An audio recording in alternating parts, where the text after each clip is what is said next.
सुन लंकेश सकल गुण तोरे, ताते तुम अतिशय प्रिय मोरे।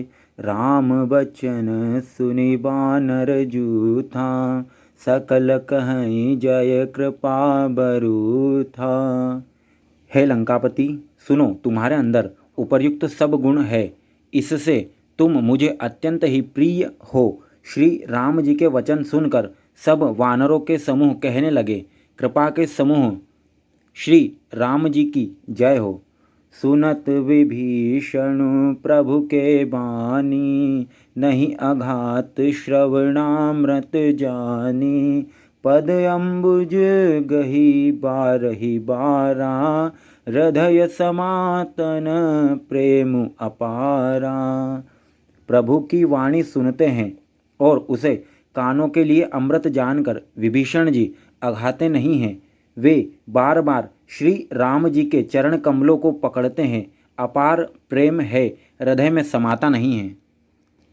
सुनहु देव सचराचर स्वामी, प्रणत पाल उर अंतर जामी। उर कछु प्रथम बास न रही, प्रभु पद प्रीति सरित सोबही। विभीषण जी ने कहा, हे देव, हे चराचर जगत के स्वामी, हे शरणागत के रक्षक, हे सबके हृदय के भीतर की जानने वाले, सुनिए, मेरे हृदय में पहले कुछ वासना थी, वह प्रभु के चरणों की प्रीति रूपी नदी में बह गई। अब कृपाल निज भगति पावनी, देहु सदा शिव मन भावनी। एवमस्तु कही प्रभु रणधीरा, मांगा तुरत सिंधु करनीरा। अब तो हे कृपालु, शिवजी के मन को सदैव प्रिय लगने वाली अपनी पवित्र भक्ति मुझे दीजिए।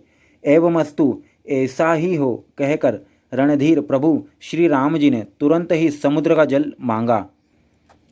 जदपि सखा तब इच्छा नाही, मोर दरसु अमोघ जग माही। अस कही राम तिलक तेहि सारा, सुमन वृष्टि नभ भई अपारा। और कहा, हे सखा, यद्यपि तुम्हारी इच्छा नहीं है, पर जगत में मेरा दर्शन अमोघ है, वह निष्फल नहीं जाता। ऐसा कहकर श्री राम जी ने उनको राज तिलक कर दिया। आकाश से पुष्पों की अपार वृष्टि हुई। रावण क्रोध अनल निज रामा, श्वास समीर प्रचंड सिया रामा। जरत विभीषण राख्यो रामा, दीन है राजु अखंड सिया रामा। श्री राम जी ने रावण के क्रोध रूपी अग्नि में, जो अपनी विभीषण की श्वास वचन रूपी पवन से प्रचंड हो रही थी, जलते हुए विभीषण को बचा लिया और उसे अखंड राज्य दिया। जो संपत्ति शिव रावण है रामा, दीन ही दिए दस मात सिया रामा। सोई संपदा विभीषण है रामा, सकुच दीन है रघुनाथ सिया रामा। शिवजी ने जो संपत्ति रावण को 10 सिरों की बलि देने पर दी थी, वही संपत्ति श्री रघुनाथ जी ने विभीषण को बहुत सकुचते हुए दी। अस प्रभु छाड़ी भजहि जे आना, ते नर पशु बिनु पूछ बिशाना। निज जन जानिता ही अपनावा, प्रभु सुभाव कपि कुल मन भावा। ऐसे परम कृपालु प्रभु को छोड़कर जो मनुष्य दूसरों को भजते हैं, वे बिना सींग पूछ के पशु हैं। अपना सेवक जानकर विभीषण को श्री राम जी ने अपना लिया। प्रभु का स्वभाव वानर कुल के मन को बहुत भाया। पुनि सर्वज्ञ सर्व उर्वासी, सर्वरूप सब रहित उदासी। बोले वचन नीति प्रतिपालक, कारण मनुज दनुज कुल घालक। फिर सब कुछ जानने वाले, सबके हृदय में बसने वाले, सर्वरूप, सब रूपों में प्रकट, सबसे रहित उदासीन, कारण से भक्तों पर कृपा करने के लिए मनुष्य बने हुए तथा राक्षसों के कुल का नाश करने वाले श्री राम जी नीति की रक्षा करने वाले वचन बोले। सुनु कपीस लंकापति बीरा, केहि विधि तरे जलधि गंभीरा। संकुल मकर उरग झस जाति, अति अगाध दुस्तर सब भांति।